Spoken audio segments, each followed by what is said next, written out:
Bueno, mi nombre es David Felipe Vega Medina y vamos a hacer una revisión del artículo Estudio del hueso clitoridiano canino.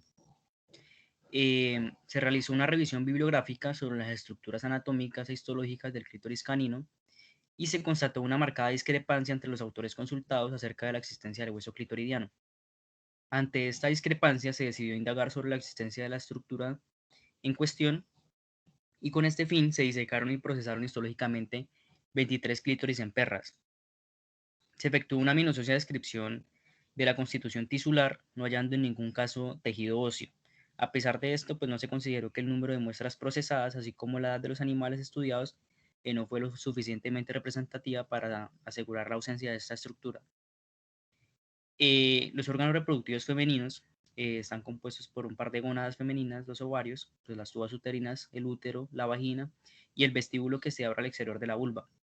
La abertura vulvar está limitada por dos labios que se unen en la comisura dorsal y ventral y que corresponde a los labios menores descritos en la mujer.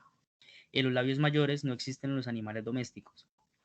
El clítoris es el órgano femenino homólogo al pene, encontrándose por dentro de la comisura ventral. Morfológicamente se manifiesta como un pequeño apéndice cutáneo, cónico o puntiagudo, que al igual que el pene consta de una raíz con dos pilares, el cuerpo y cabeza. La base o raíz clitoridiana está formada por dos cuerpos cavernosos que nacen a cada lado del arco isquiático y se unen constituyendo el cuerpo. En la perra, el cuerpo del clítoris es relativamente grande, ancho y plano. Posee escasas estructuras eréctiles, está infiltrado por grasa y revestido por una túnica albuginea fibrosa. En su parte ventral discurren arterias grandes y numerosos nervios. A nivel de la unión sacroiliaca, la arteria pudenda interna emite en sentido ventral y en un ángulo de 45 grados la arteria vaginal. Esta se continúa en dirección lateral entre el recto y la vagina hasta llegar al perineo. A esta altura se encuentra la rama perineal ventral que se dirige hacia los labios de la vulva y un ramo descendente que se pasa a irrigar el clítoris y el bulbo vestibular en la hembra denominado arteria del clítoris. En la perra el glande está muy poco invaginado en la fosa prepucial, de tal forma que la hoja visceral está escasamente desarrollada, mientras que la fosa forma una simple pero profunda cavidad, evidenciándose además el suelo cubierto con listas ordenadas radialmente. La inervación del clítoris deriva de dos nervios, el nervio pudendo y el nervio pelviano. El nervio pudendo se origina de las raíces ventrales del S1, S2 y S3 que llevan fibras sensitivas, motoras y parasimpáticas, y el nervio pelviano alcanza perpendicularmente a la pared lateral del recto a nivel de la vagina y se encuentra con el nervio hipogástrico que discurre horizontalmente. En muy pocos casos se presentan características inusuales como el notable gigantismo y la semejanza al pene de clítoris y el pseudoescroto de los genitales externos de la hiena. Materiales y métodos. Para la extracción del clítoris se realizaron cortes sagitales a ambos lados del mismo, separándolo de los dos pliegues, y una vez extraído el clítoris se efectuaron tres cortes transversales, quedando divididas cuatro porciones de similar longitud. La técnica de disección eh, se siguió con cortes laterales a la vulva y finalmente se disecaron los músculos ventrales de la misma.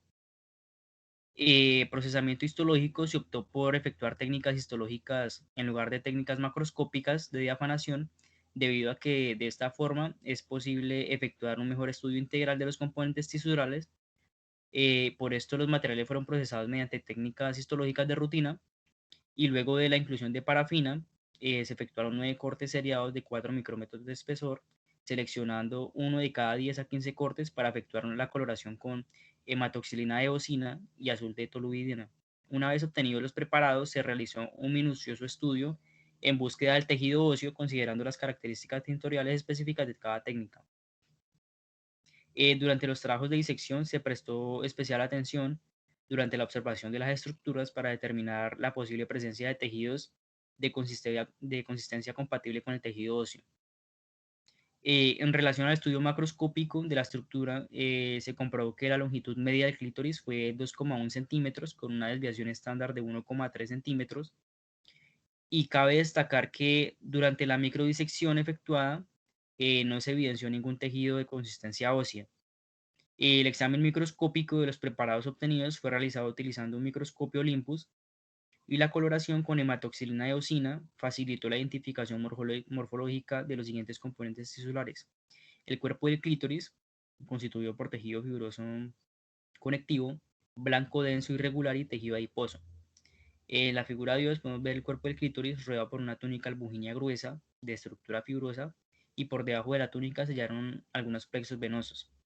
En la figura 3 podemos ver el cuerpo del clítoris con nervios y vasos arteriales en su parte ventral, donde el glande formado por tejido eréctil y abundantes fibras nerviosas, y el prepucio revestido por un epitelio de revestimiento plano estratificado. En la figura 4 podemos ver el prepucio, evidenciando cierto grado de queratinización en los animales mayores, y se observó además la presencia de tejido linfático y terminaciones nerviosas, estas últimas más abundantes en la hoja visceral, y entre ambas hojas, la visceral y la parietal, se constató la presencia de una fosa de mayor desarrollo en los animales más viejos. De los resultados obtenidos de este trabajo, a partir del estudio microscópico y las estructuras halladas, se correlacionaron en gran medida con las descripciones citadas en obras modernas de histología, donde ninguna de las cuales cita la existencia de tejido óseo. En ningún caso de los estudios se encontró tejido óseo formado o en formación, en contraposición de lo que afirman algunos autores relativos a anatomía veterinaria. Esta discrepancia hallada entre lo citado y lo encontrado por este artículo se reafirma con lo descrito por histólogos referenciados. Además, se debe considerar lo expresado por Williams y Reddy en lo referente al origen, la diferenciación biológica, el crecimiento y el control endocrinológico del hueso peniano. También es importante que quienes demuestran en casos aislados la existencia del hueso clitoridiano en caninos, luego de la administración neonatal de testosterona en perras. Asimismo, es relevante invocar los trabajos que refieren a alteraciones patológicas citadas con respecto a la clitoromegalia en felinos por disfunción en los niveles hormonales, así eh, con referencia a porcinos y respecto a las ratas.